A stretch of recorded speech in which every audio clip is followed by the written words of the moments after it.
Many of us are familiar with the narcissistic personality traits such as grandiosity, callousness, and those rages. But there are other things that might be mistaken as quirky but actually have their roots somewhere else. So in this video, I'm going to talk about 12 weird things that the narcissists do. Welcome to the Divorce Sanctuary. I'm Elizabeth, author of Finding Lily and the A to Z of Emotional Abuse. On this channel, I'll talk about healing from emotional abuse and divorcing emotionally from the abuser. I want to remind you that love should be unconditional and divorcing emotionally is life-changing. I want to help you understand and process what's happening inside you and help you discover the best tools to heal on a deeper level, becoming the best version of yourself.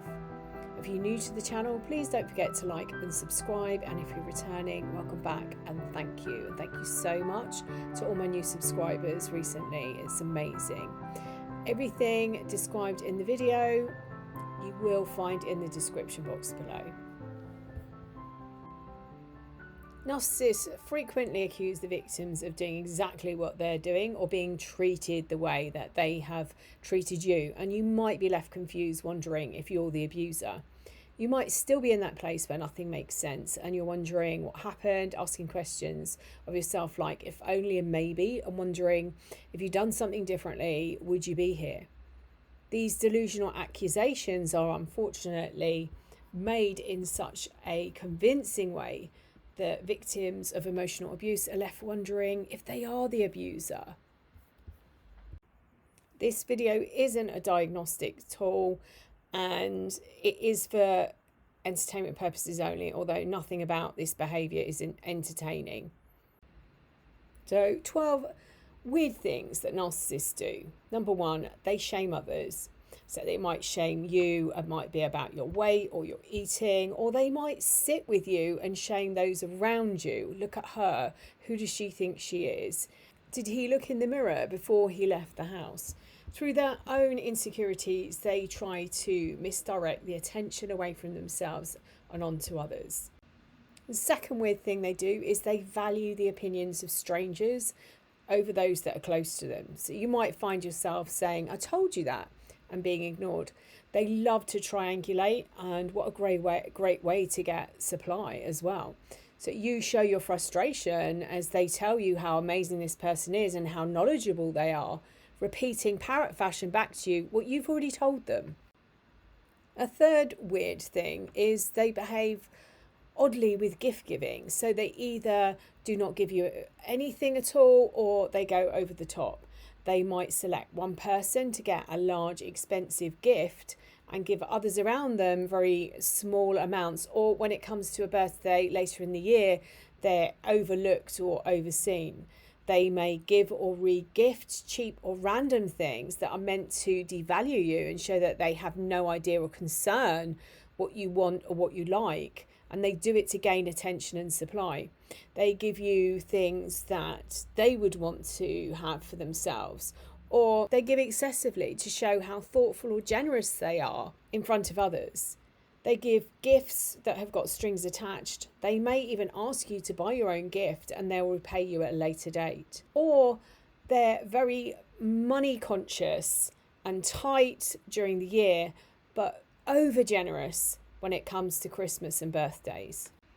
The fourth weird thing that you might experience is they walk ahead of you, literally in front of you or way ahead of you because they're so impatient. Or if they're being particularly childish, they might even walk on the other side of the road to you. And you might even find they physically push you out the way if they want to get towards someone or something ahead of you. The fifth thing is they admire dominance, and they mirror this within themselves, believing that they are as entitled, lording over the worthless people around them. Sixth weird thing is they don't answer questions, and they love playing games like word salad or having circular conversations with you. They also love to use deflection techniques to keep you off guard, which is allowing them to avoid responsibility. One of the common traits of an emotional abuser or a narcissist is not taking responsibility for their actions. Their desire to be liked causes them to protect their fragile sense of self. which was damaged during childhood, and the unmet needs of the child meant they're unable to master critical emotional development. They accuse you of lying in order to avoid taking responsibility for their actions. If you're at fault, they can't be. There can't be anything wrong with them, and once the lie leaves their lips, it becomes their new reality. Number 7 is they rewrite history with a bit of gaslighting. They change events or words or their actions. So you might find that the story does sound familiar, and then you realise that what they're claiming you have done to them was actually how you were treated. They are also very delusional, and they might even replay plot lines from dramas, or you might hear about a plight of someone and then they take on that same role. Number 8, they sabotage things that are really important to you. So it might be Christmas or birthdays or weddings or events that you've been wanting to attend, concerts. They become ill, or they take over or create a scenario where they're the centre of attention. You may find yourself making excuses as to why they can't attend and why you're there alone.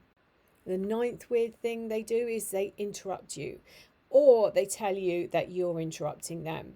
If it isn't about them, they become bored. They lack empathy. They have low impulse control. So think that they're more important, or the things that they say are more important, and they believe they have a greater entitlement to speak.